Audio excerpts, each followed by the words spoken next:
6 momentos mais relevantes do depoimento de Jair Messias Bolsonaro no STF. O depoimento tão aguardado de Jair Bolsonaro saiu, e nesse depoimento ele falou sobre a suposta tentativa de golpe que foi realizada supostamente como tendo ele, Bolsonaro, um dos organizadores. Aqui a gente vai elencar para vocês as 6 partes, as 6 questões mais pertinentes que o Bolsonaro falou durante esse depoimento, que foi, sem dúvida nenhuma, histórico, exótico, estranho, né? Ter um presidente da República, um ex-presidente da República, fazendo esse tipo de relato.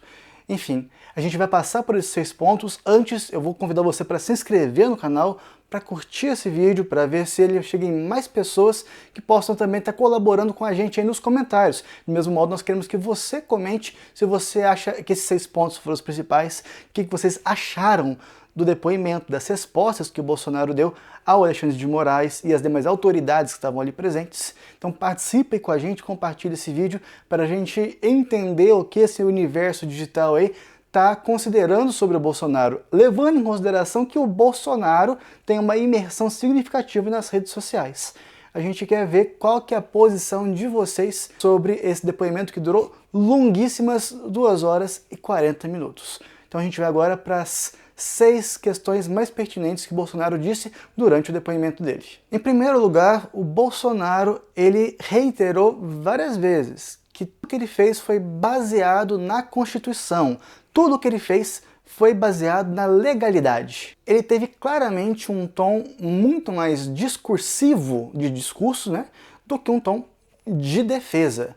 Ele evitou sempre dar respostas curtas e sempre descreveu muito bem, discursivamente, os contextos que estavam ali envolvidos nas suas respostas. Segunda questão, a discussão de possibilidades. Bolsonaro também disse que discutiu com ministros e militares a possibilidade, a perspectiva de reversão constitucional do que ali foi decidido nas eleições de 2022. Ele basicamente não falou em golpe, mas ele falou que alternativas, e várias alternativas, foram consideradas, sem nomear golpe, mas ao mesmo tempo a gente não tem como não entender que essa possibilidade está dentro desse universo de várias alternativas, embora Bolsonaro não tenha falado sobre isso. Minuta do golpe. Bolsonaro diz ter visto a minuta do golpe, mas diz também não ter lido essa minuta inteira. Ele demonstrou ali ter muito pouca intimidade com essa minuta que foi tão aí propalada dentro da imprensa brasileira. Ele também não negou que tenha editado ou endossado o texto da minuta. Essa versão que ele disse, inclusive, ela contrasta com delações feitas no mesmo inquérito pelo Bolsonaro. Então foi uma parte que ficou contraditória, mas foi a posição dele naquele momento desse depoimento. Muito marcante também a provocação de Bolsonaro a Alexandre de Moraes.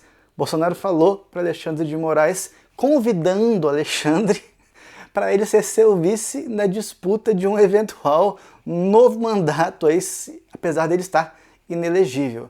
E falando em inelegibilidade, foi interessante porque quando foram falar de eleições, logo no começo do depoimento, o Bolsonaro foi inquirido pelo Alexandre de Moraes em relação ao que o Bolsonaro falou das urnas. E Bolsonaro nomeou Flávio Dino e o Carlos Lupe em relação à defesa do melhoramento do sistema eleitoral brasileiro. E nesses momentos, Bolsonaro também percebeu ali que ele poderia ter sido indelicado com ministros, também foi marcante.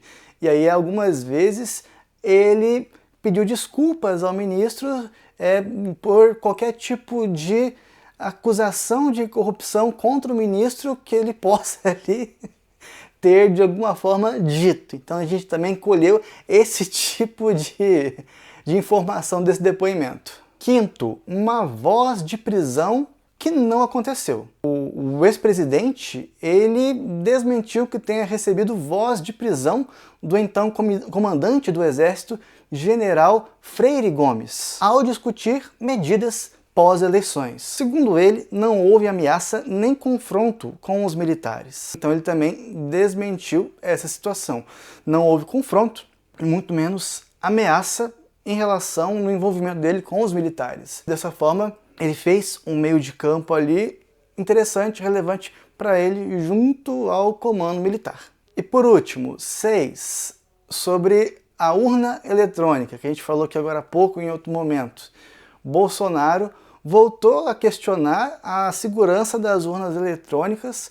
Quando o Moraes foi questionar, né, a fala dele em relação a essa insegurança, ele lembrou do Flávio Dino, ele lembrou do Carlos Lupe, e eu posso aqui enumerar outras X pessoas que ele não falou, que apenas pararam de falar que as urnas eletrônicas, né, e o sistema, né, que elas funcionam e todo esse aparato legal referente às eleições, né, centrado nas urnas eletrônicas, precisa de melhorias. Mas essas tantas pessoas pararam de incentivar esse tipo de discussão. Por quê? Porque o Bolsonaro estava levando essa discussão para, além de ser um ponto não saudável, para um ponto que não apenas ali endossava o que ele queria, mas também virava para ele material de campanha. Então houve ali um momento de esfriamento desse diálogo e o Bolsonaro e algumas pessoas ali no campo do Bolsonaro ficaram falando sozinhos sobre isso. Logo depois que perceberam que o Bolsonaro estavam instrumentalizando uma conversa saudável que deveria ser o aprimoramento eleitoral do Brasil. Queremos aqui lembrar que Bolsonaro está inelegível, mas ao mesmo tempo ele te desconectar e tentou diminuir, né, a sua aproximação com qualquer tipo de circunstância envolvendo tentativa de golpe. Então isso foi a tônica principal, como era esperado, foi a tônica principal da fala dele, e em diversos momentos uma fala que ali volitou entre falas inteligentes e bem ali fundamentadas e traços de sarcasmo, traços de um humor bem sórdido para ali tentar, né, se desvincular dessa questão de golpe, dessa questão de insegurança nas urnas de uma maneira, né, que não é construtiva para a gente conversar. A maneira construtiva para a gente conversar sobre isso é fazendo um grande debate político-social, em épocas mais apropriadas. Não em uma época eleitoral, em que as urnas ali vão ser usadas e contestar a eficiência das urnas. Então a tônica do Bolsonaro foi se afastar desse universo aí, golpista, desse universo envolvendo urnas, que está sendo propalado pela imprensa brasileira há tanto tempo, e se mostrar ali como alguém que sabia de alguma coisa que estava acontecendo, mas não sabia exatamente o que estava acontecendo, embora estivesse participando do que estava acontecendo. Foi ao mesmo tempo sarcástica, ao mesmo tempo inteligente, né? Foi essa derivação de fatores que a gente viu do depoimento do Bolsonaro. A gente se vê no próximo vídeo. Até mais para vocês.